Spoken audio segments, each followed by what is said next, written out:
Bismillah. Assalamualaikum warahmatullahi wabarakatuh. Alhamdulillah.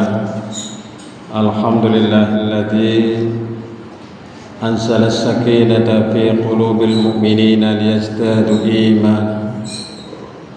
Asyhadu an la ilaha illallah wa la syarika lah.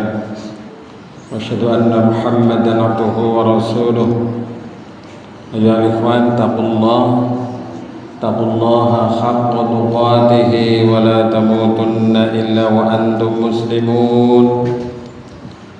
قال الله تعالى في القرآن الكريم أعوذ بالله من الشيطان الرجيم يا أيها الذين آمنوا اتقوا الله حق تقاته ولا تموتن إلا وأنتم مسلمون. Astagfirullahal adzim. Amma ba'du. Jamaah salat Jumat yang dirahmati Allah, pastinya kita harus bersyukur pada Allah Subhanahu wa taala atas segala nikmat, anugerah, karunia yang diberikan Allah Subhanahu wa taala kepada kita yang tiada terhitung jumlahnya. Maka menjadi kewajiban bagi kita sebagai konsekuensi logis kita selaku hamba beriman adalah senantiasa mensyukuri atas segala nikmat karunia-Nya dengan hati, dengan lisan, dan dengan perbuatan kita mencerminkan rasa syukur kita kepada Allah Subhanahu wa taala. Selanjutnya saya selaku khatib mewasiatkan, mengajak pada diri saya sendiri dan umumnya kepada jamaah sekalian, marilah kita meningkatkan iman dan takwa kita kepada Allah Subhanahu wa taala dengan berupaya mengerahkan segala kemampuan yang ada untuk melaksanakan perintah-perintah Allah, dan dengan dibarengi kita meninggalkan larangan Allah Subhanahu wa taala. Insyaallah dengan demikian itu nanti kita termasuk golongannya orang-orang yang dimuliakan Allah, yaitu orang-orang yang bertakwa kepada Allah Subhanahu wa taala. Inna akramakum indallahi atqakum.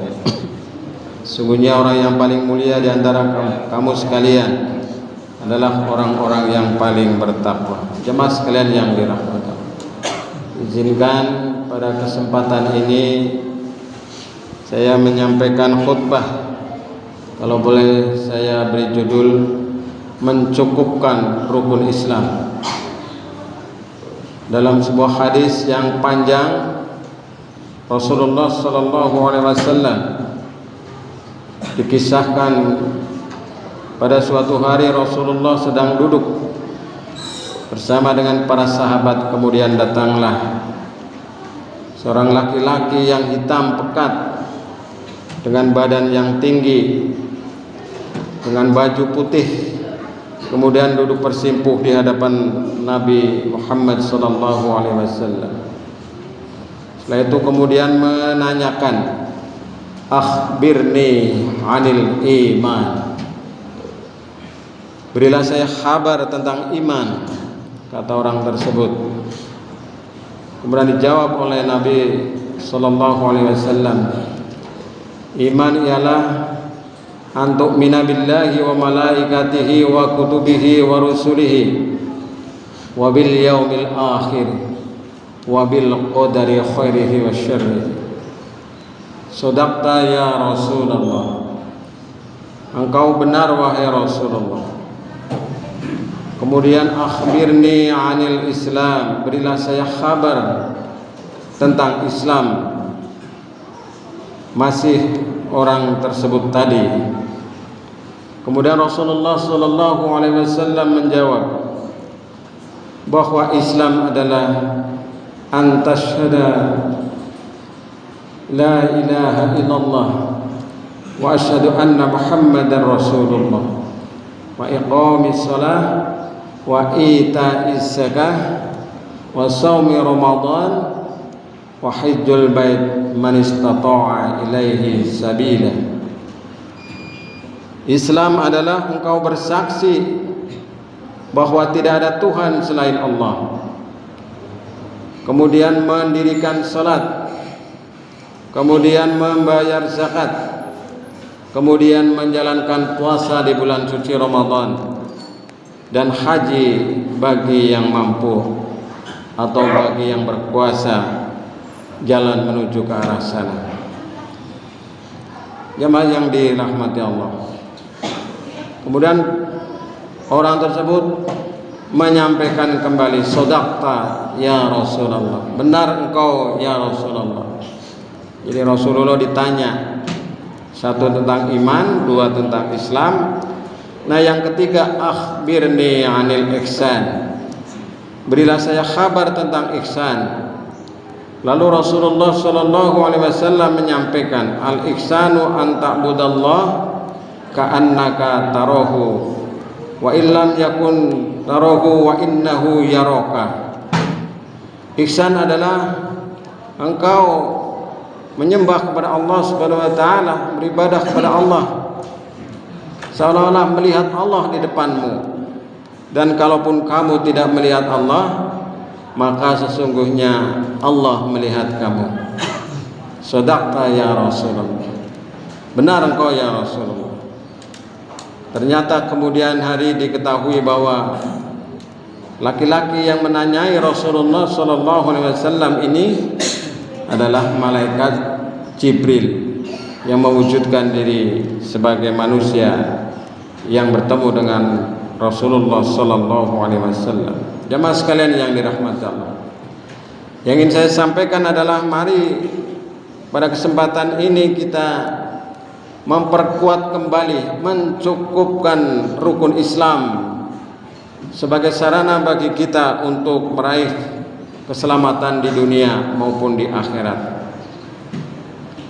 Kita sudah hafal semuanya rukun Islam yang 5 ini yang sangat terkenal, tapi rupanya anak-anak sekarang banyak yang tidak hafal rukun Islam, juga rukun iman, karena memang sudah berbeda zamannya mungkin.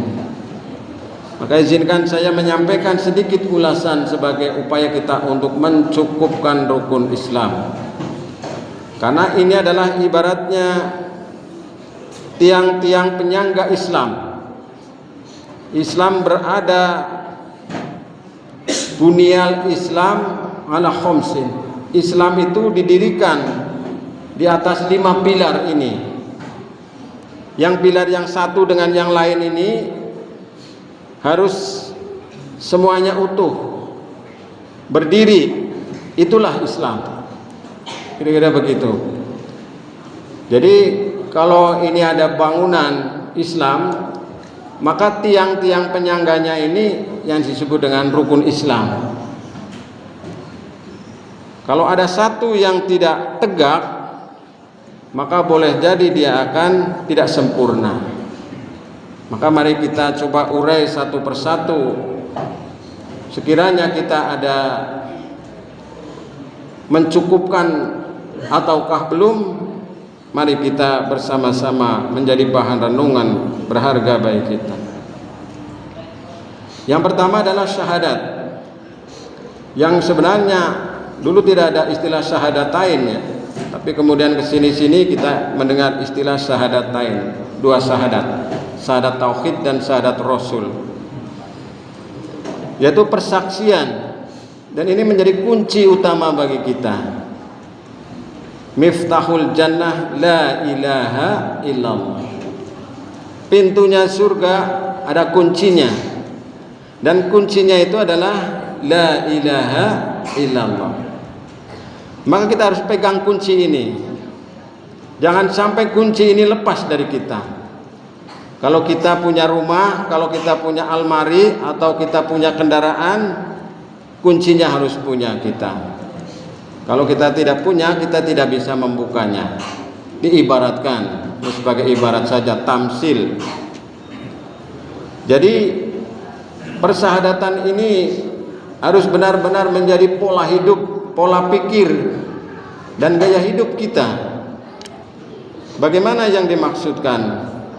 yaitu kita semata-mata mempertuhankan kepada Allah Subhanahu wa ta'ala. Tidak ada ilah, tiada sesembahan, tiada Rabb, tiada yang berhak menjadi tempat tujuan selain Allah Subhanahu wa ta'ala. Lalu digenapkan dengan persaksian bahwa Muhammad adalah utusan Allah. Jadi iman kepada Allah harus iman kepada Rasul. Iman kepada Rasul harus iman kepada Allah Subhanahu wa ta'ala. Kita tidak bisa menafikan, mengesampingkan Rasulullah sallallahu alaihi wasallam sebagaimana ada mungkin kelompok-kelompok tertentu. Nah, Allah Subhanahu wa ta'ala menyampaikan dalam Al-Qur'an, "Wa ma atakumur rasulu fakhudhuhu wa ma nahaan fantahu." Apa yang diperintahkan Rasul maka laksanakan. Apa yang dilarang oleh Rasul tinggalkanlah. Ini perintah Allah Subhanahu wa ta'ala. Jadi jemaah sekalian, kita kuatkan persaksian kita, dan ini adalah merupakan ucapan yang dalam hadis itu adalah bobot timbangannya melebihi daripada bumi langit seisinya. La ilaha illallah. Maka siapa orangnya yang bisa mengucapkan lafaz la ilaha illallah sebelum wafat, maka insya Allah dia masuk surga. Jadi kita biasakan mengucapkan la ilaha illallah sambil merenungi, menghayati, meresapi arti dari syahadat ini, persaksian kepada Allah Subhanahu wa ta'ala. Karena sebenarnya kita sudah bersaksi bahkan sebelum lahir, bahkan ketika di alam ruh dalam Al-A'raf ayat 172 itu, alastu birabbikum qalu bala syahidna. Bukankah aku ini Tuhan kamu? Benar, engkau adalah Tuhan kami dan ini menjadi saksi. Kemudian yang kedua, jemaah sekalian yang dirahmati Allah, mari kita merevitalisasi kembali salat kita. Salat itu disebut oleh Rasulullah as-salatu imaduddin. Salat adalah tiang agama. Cagakeng agama nggih salat niku. Jadi orang kalau Islam mesti salat. Karena ini ibadah yang paling pokok dalam Islam, ibadah yang paling utama dalam Islam, ya salat itu. Maka di antara tanda anak soleh adalah rajin melaksanakan salat. Dan ini menjadi ibadah rutin kita setiap hari, khususnya salat maktubah, yaitu salat wajib yang 5 waktu ini. Jangan sampai pernah ditinggalkan dengan sengaja, jangan pernah. Kalaupun mungkin kita pernah meninggalkan secara tidak sengaja, itu adalah manusiawi. Mungkin karena tidur, karena lupa, karena faktor-faktor kelalaian kita dan sebagainya. Tapi kita lekas-lekas untuk istighfar, mohon ampun kepada Allah Subhanahu wa ta'ala, dan tidak mengulangi kembali untuk meninggalkan sholat dengan sengaja. Kapan ukurannya kita sholat? Selama akal kita berfungsi. Jadi kalau akal kita masih berfungsi, kita wajib sholat. Tapi kalau akalnya sudah tidak berfungsi, maka dia tidak wajib sholat. Dan menurut keyakinan kita tidak wajib dia diberikan fidyah atau qadha dan sebagainya, karena akalnya sudah tidak berfungsi. Jadi ini beban taklifnya sudah tidak melekat kepada dirinya. Jemaah sekalian yang dirahmati Allah, inilah sholat. Jadi jadikan sholat ini sebagai ibadah yang hebat bagi kita, sebagai upaya kita untuk mencukupkan dalam beragama, ya dengan rajin sholat 5 waktu itu. Syukur ditambah dengan sholat-sholat sunnah, sholat rawatib, sholat sunat-sunat yang lain yang mengiringinya. Kemudian yang ketiga, zakat. Ini menjadi pertanyaan besar bagi kita, karena zakat ini termasuk rukun Islam yang sering ketriwal, sering diabaikan, sering terlupakan, bahkan pada sisi-sisi yang lain disepelekan. Ibadah haji demikian luar biasanya. Kemudian sholat juga kelihatan luar biasanya. Zakat ini rupanya sepi-sepi saja. Maka menjadi kewajiban bagi kita untuk memulai dari diri kita, untuk bersama-sama mensosialisasikan zakat melaksanakan zakat, menunaikan zakat sesuai dengan kemampuan bagi kita kalau sudah memenuhi batas nisab, batas minimal, dan batas haul atau batas 1 tahun bagi harta-harta tertentu seperti harta perniagaan. Jamaah sekalian yang dirahmati Allah. Dan ini seringkali disandingkan zakat itu, iqamis shalah wa atuz zakat. Dirikanlah salat, tunaikanlah zakat. Jadi sama, zakat itu kewajibannya seperti salat. Hanya ini bagi yang mampu, bagi yang sudah memenuhi. Nah, mampu tidaknya itu tergantung keinginan kita. Kalau kita ingin menjadi muzaki, maka kita mampu. Tapi kalau kita tidak ingin menjadi muzaki, ya kita tidak akan zakat. Jadi ini adalah masalah mentalitas. 2,5% itu adalah batas untuk minimal, untuk bisa diambil misalnya pada zakat emas atau yang sekarang dikiaskan dengan zakat profesi itu.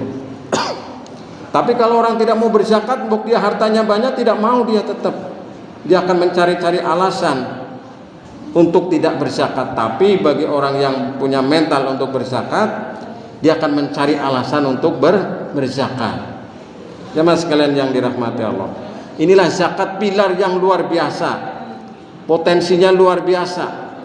Kalau orang-orang mampu ini semuanya berzakat, Masya Allah luar biasa.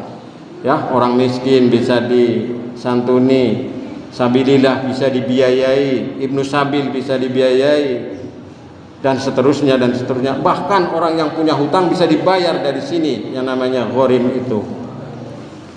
Jemaah yang dirahmati Allah, ini yang ketiga zakat. Kemudian yang keempat puasa. Puasa kemarin kita sudah menjalaninya selama sebulan penuh. Mudah-mudahan diterima Allah Subhanahu wa taala. Taqabbalallahu minna wa minkum. Semoga Allah menerima amal ibadah kami dan amal ibadah Anda dan amal ibadah kita semuanya. Amin ya rabbal alamin. Dan puasa ini menjadi satu-satunya ibadah yang tidak terlihat. Hanya Allah Subhanahu wa taala yang tahu. Syahadat jelas kelihatan. Kita membunyikan, mempersaksikan. Salat kelihatan. Zakat orang memberi, di foto, di video, diviralkan, masuk koran, masuk TV. Bisa. Tapi puasa nggak bisa.